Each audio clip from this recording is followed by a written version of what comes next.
लोकप्रिय मुख्यमंत्री श्री अरविंद केजरीवाल जी को मिलके आया हूं। सबसे पहले परिवार की बातें हुई। मेरी बेटी नियामत जो कि अभी 1 महीने की हुई है, उसका हालचाल पूछा, कैसी है वो। उसके बाद पंजाब के लोगों की, किसानों की फसल क्योंकि इस बार मंडियों में अब आ रही है, तो उन्होंने पूछा कि पैदावार कैसी है इस बार, और जो किसानों का जो डायरेक्ट जो ट्रांसफर है पैसे की, जो सीसीएल की फसल का पैसा, उसमें कोई बाधा तो नहीं आ रही, या कोई चुनाव आचार संहिता की वजह से पंजाब में कोई ऐसी सहूलत जो रोक ली हो। मैंने कहा जी बिल्कुल नहीं है, निरंतर सुविधाएं चल रही हैं, बिजली भी फ्री चल रही है। मंडियों में एक एक दाना जो गेहूं का आएगा वो हम रिकॉर्ड पैदावार करके 130 लाख मीट्रिक टन देश के सेंट्रल पूल में दे रहे हैं, और पैसे भी उसी दिन ट्रांसफर हो रहे हैं। और जो हाड़ी बोलते हैं पंजाबी में इसको, तो ये गेहूं का सीजन जो है वो अभी चरम सीमा पे है।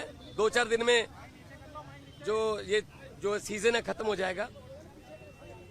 और सबसे बड़ी बात जो आज मैं आपको बतानी चाहता हूं, जो मैं अरविंद केजरीवाल जी को बताई, कि आज ही रिजल्ट आए हैं पंजाब में सरकारी स्कूल के 158 बच्चों ने, 158 सरकारी स्कूलों के 158 बच्चों ने जेईई का परिणाम जो मेन होता है वो पास कर लिया। ये पहली बार हुआ है। इस पर अरविंद केजरीवाल जी बहुत खुश हुए और उन्होंने कहा यही शिक्षा क्रांति हमारे सपनों में थी। उन्होंने कहा कि मेरी तरफ से सभी सरकारी अध्यापकों को और जो 158 बच्चे जिन्होंने जेईई क्लियर किया, उनके माता पिता को, उनके पेरेंट्स को मेरी तरफ से बधाई देना। तो ये पहली बार हुआ है कि सरकारी स्कूलों के बच्चों ने जेईई का परिणाम क्लियर किया, और ये हमारा सपना सच होने वाली बात है। और उन्होंने दिल्ली के बारे में और देश के बारे में भी पूछा।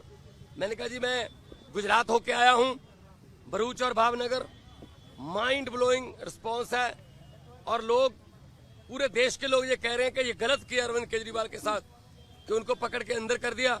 शायद ये सोचते होंगे एक बंदे को अंदर करके हम पार्टी की आवाज बंद कर देंगे, लेकिन आपकी आवाज सर, वो व्यक्तिगत तौर पे तो आपको अंदर कर सकते हैं, लेकिन आपकी सोच को अंदर नहीं कर सकते। तो हम असम में भी गया, उन्होंने मुझे कहा कि दिल्ली भी आना, और दिल्ली के जो प्रचारक हैं उनको पंजाब में भी लेके जाना है, और कहीं भी इंडिया गठबंधन का कोई, हमारा पार्टी का कोई नेता, अगर वो असम हो, चाहे वो गुजरात हो, चाहे वो महाराष्ट्र हो, चाहे वो यूपी हो, बिहार हो, कहीं भी वो बुलाएं, हमने जाना है। ये चुनाव जो है ये जीतने हारने वाला चुनाव नहीं है, ये संविधान को बचाने वाला और लोकतंत्र को बचाने वाला चुनाव है। सेहत ठीक है, सेहत उनकी ठीक है। वो कह रहे हैं कि मुझे इंसुलिन मिल रही है, और अब मेरा रूटीन में चेकअप भी हो रहा है, तो सेहत उनकी बिल्कुल ठीक है। एक इम्पोर्टेंट सवाल यह है, गृहमंत्री अमित शाह ने ये कहा है कि अगर उनकी जान को खतरा है, जेल तो आप ही के अधीन आती है, लेकिन फिर भी अगर मुझ पर शिकायत आएगी तो हम देखेंगे, क्योंकि पिछली बार आपने कहा था कि आतंकवादियों से भी बुरा सलूक अरविंद केजरीवाल के साथ किया जा रहा है। नहीं, मीटिंग तो आज भी मेरी उसी तरीके से हुई है। शीशा, दोनों तरफ जालियां और इंटरकॉम फोन, मीटिंग तो उसी तरीके से हुई है। ये इन्होंने शायद ये मन में धार रखा है कि हम सीधा नहीं मिलने देंगे। ये इनकी मर्जी हो सकती है, या इनकी नफरत की इंतहा हो सकती है, लेकिन इतना मैं बताना चाहता हूं कि अरविंद केजरीवाल जी की जो सोच है, अरविंद केजरीवाल जी ने जो अंदर से मुझे संदेश दिया वो यही दिया कि लोगों को ये बता देना मेरी फिक्र मत करना, लेकिन वोट जरूर डालना, और लोकतंत्र और संविधान को बचाने के लिए वोट डालना। तानाशाही जो आ चुकी है देश में, उसको खत्म करने के लिए वोट डालना। जल्दी राघव चड्ढा भी कैंपेन करते नजर आएंगे? बिल्कुल आएंगे। हमारे सारे नेता जो हैं वो, हमारे सभी नेता अपनी अपनी जिम्मेदारी लगे हुए हैं। 11 खेलते हैं, बाकी कोचिंग स्टाफ में होते हैं, कुछ नेट में बॉलिंग करते हैं, कुछ नेट में बैटिंग करते हैं, 4 एक्स्ट्रा प्लेयर होते हैं। तो हमारा एक संगठन है, तो जिसकी ड्यूटी जहां भी लगेगी हम वहां जाएंगे और 4 जून को आम आदमी पार्टी भारत की एक बहुत बड़ी शक्तिशाली राजनीतिक शक्ति बन के उभरेगी। Thank you.